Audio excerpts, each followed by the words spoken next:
Hello. In this week's Torah portion, Lech Lecha, God orders Abram and his wife Sarai to go to the land of Canaan, which God promises to give to him and to his progeny forever. Quote, "Go to the land that I will show you. I will give it to you and to your descendants forever. I will bless those who bless you and curse those who curse you. I will make you a great nation. Your seed shall be as the dust of the earth." Unquote. However, once there, things do not turn out well. The Torah says, quote, "There was a famine in the land, and Abram went down to Egypt to sojourn there, for the famine was severe in the land. As he was about to enter Egypt, he said to his wife Sarai, 'I know what a beautiful woman you are. If the Egyptians see you and think she is his wife, they will kill me and let you live. Please say that you're my sister, that it may go well with me because of you, and that I may remain alive thanks to you.' When Abram entered Egypt, the Egyptians saw how very beautiful the woman was. Pharaoh's courtiers saw her and praised her to Pharaoh, and the woman was taken into Pharaoh's palace. And because of her, it went well with Abram. He acquired sheep, oxen, asses, male and female slaves, she-asses, and camels." Unquote.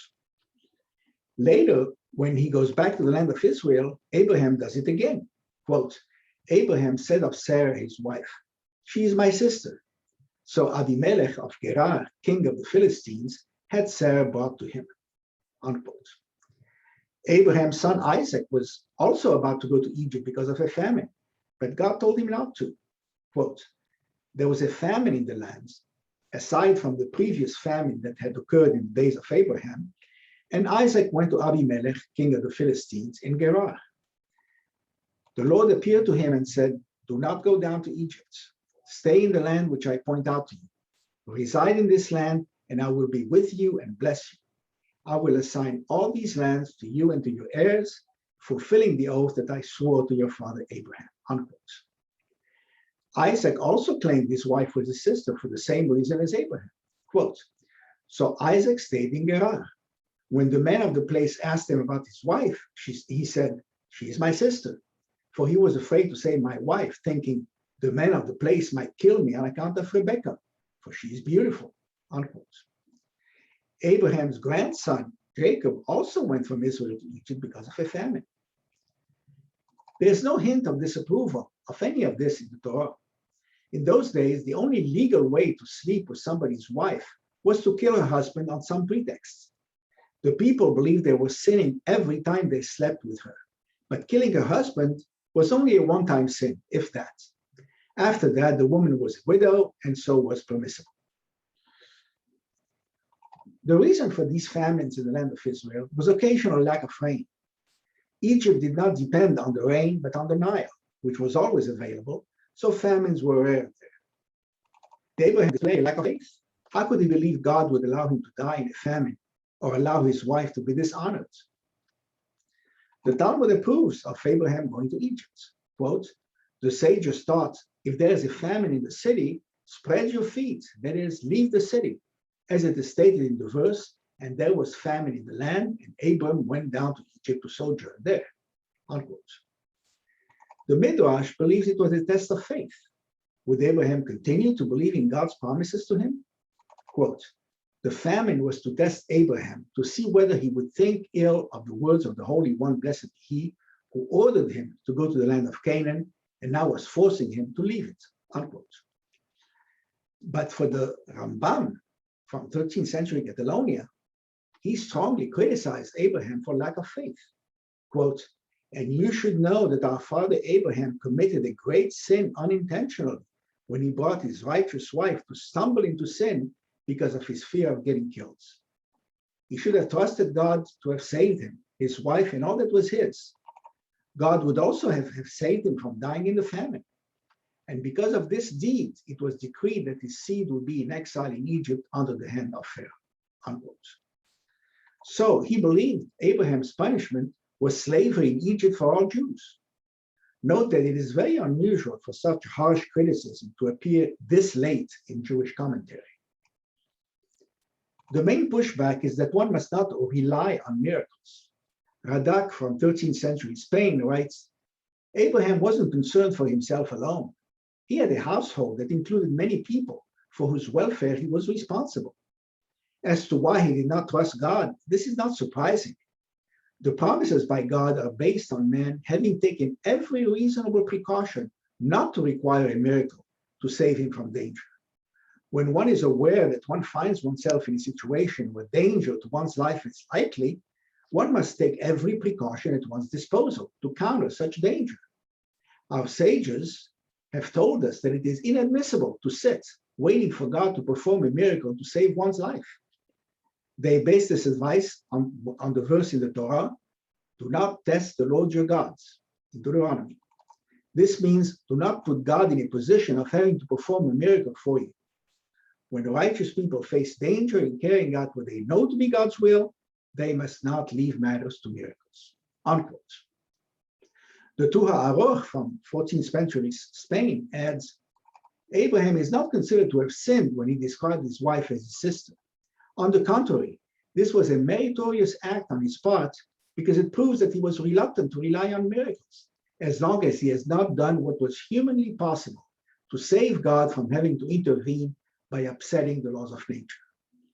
The reputation of the Egyptians had been such that he had every reason to fear for his life if he had described Sarah as his wife, unquote.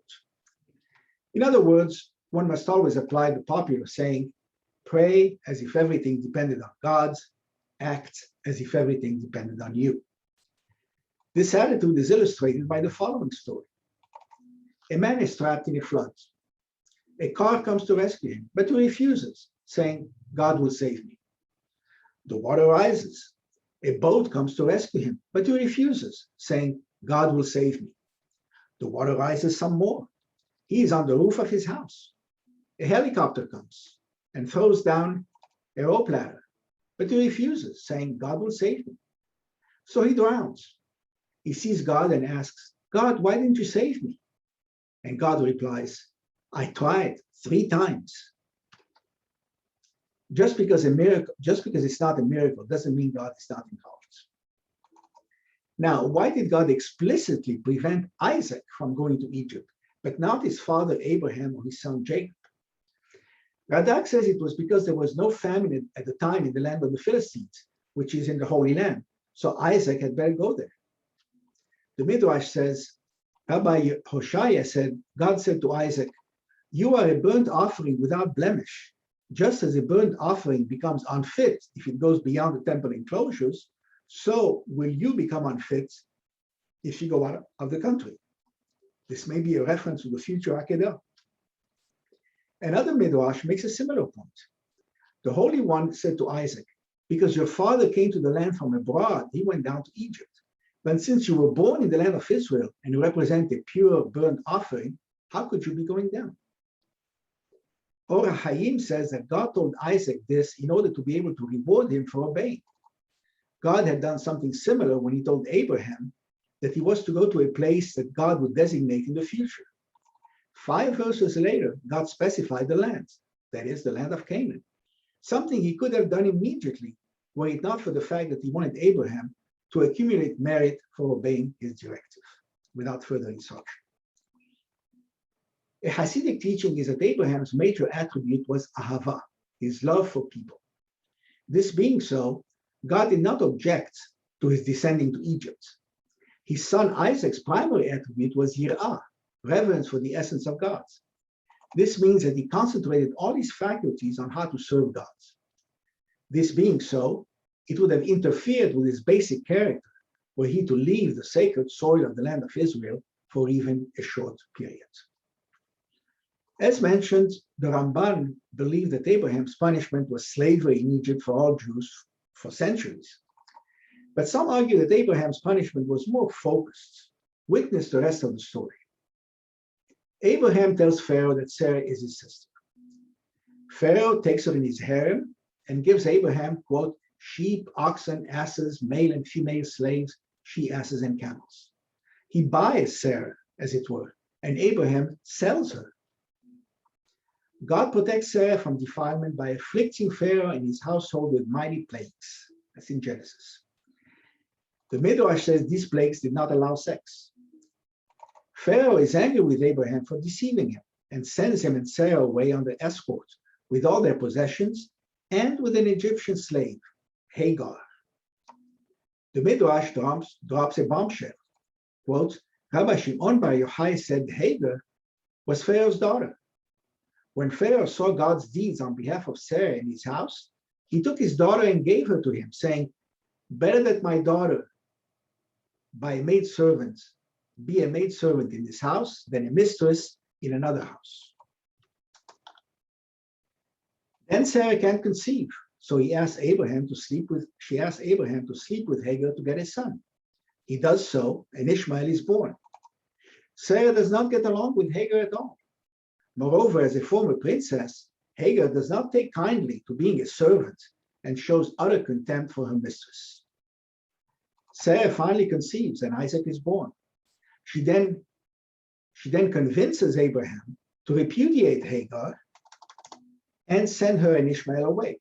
Quote, Sarah said to Abraham, cast out that slave woman and her son, for the son of that slave shall not share in the inheritance with my son Isaac, unquote. God allows that, tells a reluctant and pained Abraham to accept, but promises Abraham that Ishmael will become a great nation.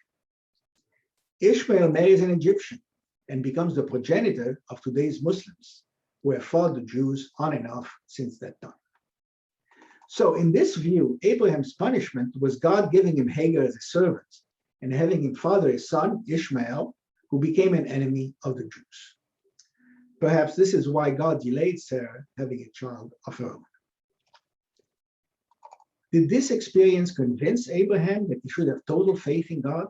And that's why he later accepted without question the command to sacrifice his son Isaac? Whether Abraham should be praised or criticized for his actions in our portion is debatable, and ultimately of secondary importance. In Judaism, biblical characters are never perfect, always flawed. This makes their stories believable and makes them people we can identify with and can learn from. Shabbat Shalom.